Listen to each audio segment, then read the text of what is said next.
award. Manamumuno po rito. At I am truly honored sa pinigay na award na ito. At pag-recognize sa effort po ng inyong kapulisan.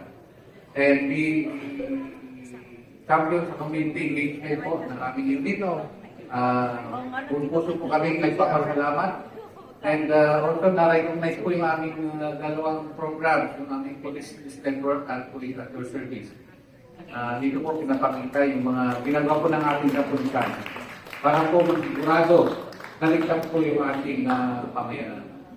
And of course, yung samantalin ko na rin po, yung aming pong bagong programa po ng ating GPNP, si Police General Nicolas Torre III.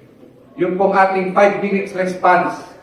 At seryoso po tayo dyan at marami na po mga assignments and may mga actual na po na mga nangyari ng ating pong police ay dumarating within 5 minutes dahil po sa mga ating pong bagong GPNP. At sabi nga ng aming GPNP, huwag na kayong pumunta sa inyong mga police station dahil ang police ay nasa telepono na po. Dial 911, darating po ang inyong. Maraming salamat.